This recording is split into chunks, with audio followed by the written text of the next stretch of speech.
Hello survivors and welcome to another Walking Dead Road to Survival video, and in this video we're going to be looking at some leaks. This has been a while since we've had some proper leaks where information has come into the game a little bit earlier than it was expected to. We did have two characters get sort of leaked into the game. I think they were either in the museum, I'm not 100% certain where they were, but the screenshots were circulating a little bit. And the characters are S-Class Abraham, who of course is quite a favourite of a lot of people, old school, one of the more original characters from the comic book. And then we have one of the Telltale favourites, of course, and a character I see popping up in my messages all the time. When are we going to get this character? When is he going to come out? Are we going to get him? Announce this character. Well, it looks like we are going to be getting an S-Class Lee from the Telltale series as well. We're going to go over the information we know on both of the characters, as well as the characters we already have in game, and kind of what I expect to see from these two characters. So first up we have Abraham, and this is the information we know. He is going to have a red bandana. That's vital information. But he is also going to be a support character, and he is going to be tough. Now, we have had a lot of Abrahams in the game, and we'll go over them in a second. But with his stats, they're quite evenly balanced, very, very well spread. And the characters we've had come out recently that he could work with, he could be offensive or he could be defensive. We have had Marcus as a leader come out recently, which has been strong and tough. I did actually say that we don't have an offensive, strong, tough lead, but Marcus did come out and he is the guy. So this character could potentially work on that team as a sort of attacking support character. He could be a healer, he could have something like that in there, but generally if he is a healer, he'd be considered a medic. But he could have something healy with him, active, that sort of thing. But he could also be more of a support character for a defense team, because we have had Javi come out, who has got strong and tough as well on his leader skill, so he could potentially be another tough character for a defense team. And we haven't really seen anyone come out since Javi has that is directly going to be working with Javi, except we have had Morgan. That's pretty much it, just Morgan. We did have Job, but as much as I think he could be a good defensive team character, we'll have to wait and see. There is potential there, though. We'll look at the weapon information we know as well, and it's Abraham's sturdy machine gun. It has got 30% HP, a medium bonus to AP when attacking, and then the last slot is when attacking, a 100% chance to cause 4,000 trauma for 2 turns to the enemy. Now, this makes me think he's going to be more of an offensive character than a defensive one. To have such an offensive third slot, as much as it's not going to be doing damage, it's basically kind of like Priya's Days. As much as Priya's Days is controlling, it's much more offensive. You're controlling a defense team. With this, you're potentially going to be doing this to, let's say, a trader turn 1. And if you did this to trader turn 1, this means that any resist that he does afterwards, he takes 4,000 damage per resist. Abraham could be that sort of like mini counter for trader. It's going to be very hard for a hard counter to come in for trader, just because generally speaking he can resist 50% of things that come into the game, and he could resist basically anything that comes. He can resist this. Even though it says 100% chance, you can still resist this, and he could potentially get immunity to this, because if he had trauma resist on him, there's 0 chance of him getting trauma. So there is potential that it just won't even work, even if it is a soft counter coming to the game with Abraham. Now we'll take a little look at the Abrahams that have been released already in the game, and basically there may be more. If you have got an Abraham that I don't have, do let me know. And there are a lot. There are a lot of 5 stars. I think there was a 4-star. There's the 4-star AoE fast Abraham as well, so we have had a fast character as well.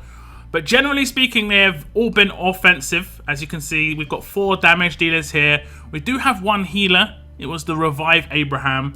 On the next team, I think it's just another set of double damage dealers. This one isn't a damage dealer. It was kind of strange. It was the one that healed themselves to max HP. It was kind of very, very annoying in the 5-star era, but the AP cost was just a bit too high, and yeah, he fell off quite quickly.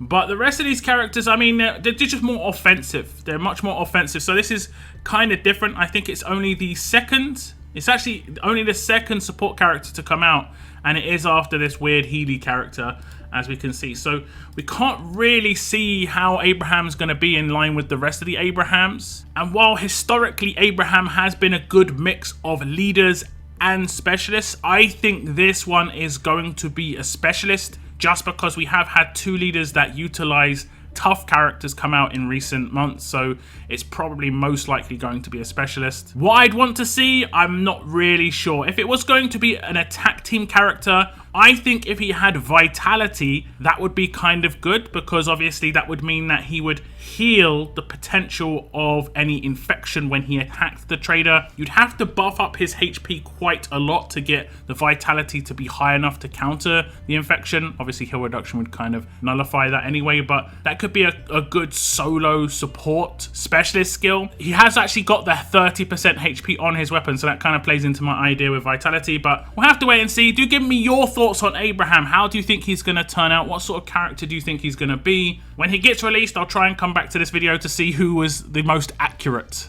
Now, next up, we have S-Class Lee. He is a Telltale character, of course. We get to see his avatar, and that's him on the left-hand side. For a season-only character, like one season character from Telltale, man, this guy was loved. And I do understand we actually played as this character. Quite a lot of attachment to this guy. The storyline was nuts. But Lee is going to come into the game again. He's also going to be the first ever iteration of a Lee that is a fast character.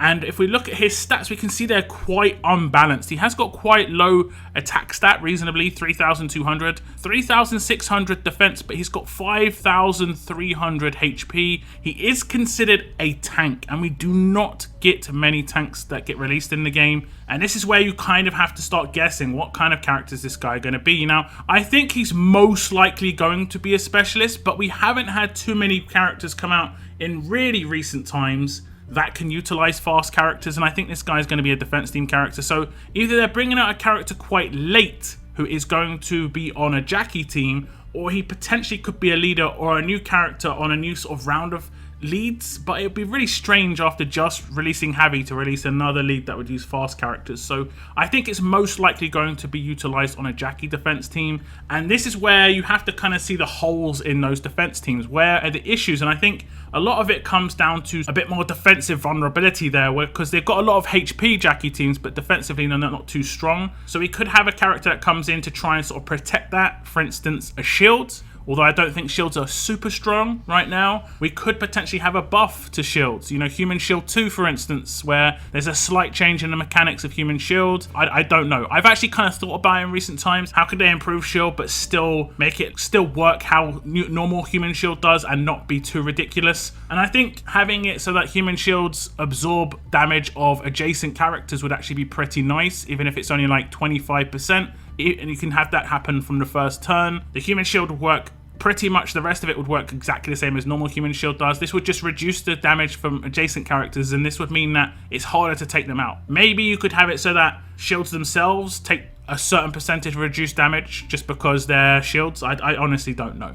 However, another one that could make sense and would make a lot of sense when it comes to Lee as a character, and it would make sense on a Jackie team because it would kind of make them a bit harder to take down, would be a Guardian shield. We have had an offensive Guardian 2 shield come out, which is Michonne. She is very good. I like her a lot. She is great for attacking Jackie teams. So it would kind of make sense in my mind that Lee would be a Guardian 2 as more of a defense team Guardian, and the fact that it kind of plays into his storyline in terms of him being a Guardian looking after Clementine for the entire season 1. We've actually talked about this quite a lot historically in terms of like what specialist makes sense with certain Telltale characters, and Guardian was always one that popped up with Lee in discussions. Now, Lee has not had too many characters come into the game. It is only 4 on your screen. You actually see those 4 characters, but there are various like levels of certain characters. For instance, the 2 Lees that you can see that are blue, that are tough. The left hand side one is one when he's a 5-star ascendable. The right hand side one is when he's upgraded to a 6-star. The one on the far right, which is obviously 6-star Lee, does have a 5-star version as well. I do not have a 5-star version of the Lee. I upgraded him to 6-star, and I think that's the iconic one, the 5-star Lee. 6-star Lee, he doesn't look how a lot of people would kind of remember him, whereas the 5-star one looks exactly like in the final episode of season 1. And as you can see, just confirmation as well, this is the first time Lee's going to get a fast character. There, a lot of characters within the Telltale series don't get too many duplicates within, you know, the levels. The iconic ones, yes, obviously the Clementines, the ones that go through the seasons, but characters that only have one season don't generally come back too often. But Lee is one of those. Kenny is another one that we have seen a lot of iterations of, which is obviously great. Now, another specialist that Lee could be would be a command, but I think that's quite unlikely given the fact that the only other S-class command we have is also a melee character. If we were going to get a command and it was to be a command to go on a Jackie team, I think it would more likely be an alert character. But who knows? There is obviously potential there. I think those are the three most likely situations, that it would be a human shield, Guardian 2, or a command. However, it could be something random and outside the box like an Indomitable or something like this. But I don't really see how that would really make sense, or even what a Jackie team would really be missing. Now we'll take a quick look at his weapon, and it's not going to give too much away. It has got 30% defense base, which is not ideal really. You generally would want the percentage upgrade to be on the defensive stat, which is already the highest, so you get the biggest boost. But at least it is going to a defensive stat. We have seen some characters get like attack boost when they're not attacking characters, or defense boost when they're not defensive characters. It can be kind of strange sometimes. So it's not the worst it could be. A medium bonus to AP when taking damage is the upgrade slot. We'll have to wait and see what he's going to be when he comes out. But if he's like a command, he does not need AP on attack, so he could just have HP here. If he is a shield, same sort of situation. Last slot, reflect damage when being attacked. A great chance to deal 300% of the damage to the enemy. That is a massive reflect, obviously, and the fact that he's got lower defense generally means that that reflect is going to be higher. You're going to build him with a higher health pool, but it's kind of strange at the same time because reflect does give AP. So I have got on a first turn command rush just because I've attacked someone with reflect before. It can be a massive negative, honestly, but we'll have to wait and see what he's like when he comes out, because we have actually had a character come out in recent times, Mr. Liu, which is I actually pronounce it as Mr. Lee because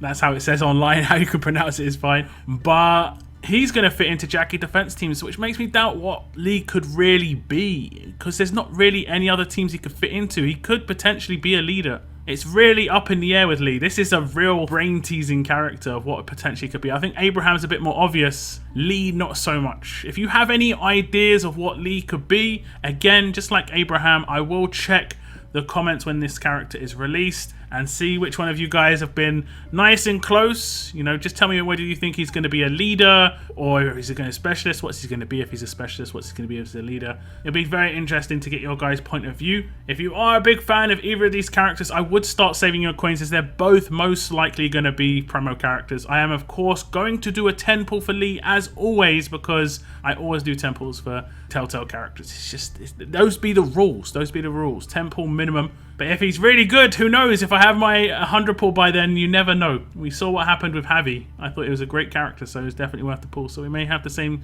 situation with Lee. We'll have to wait and see. But do leave me your thoughts down below on Abraham and Lee. That is the end of my video. I want to thank you very much for tuning in. And as always, keep on surviving, guys. Keep on surviving.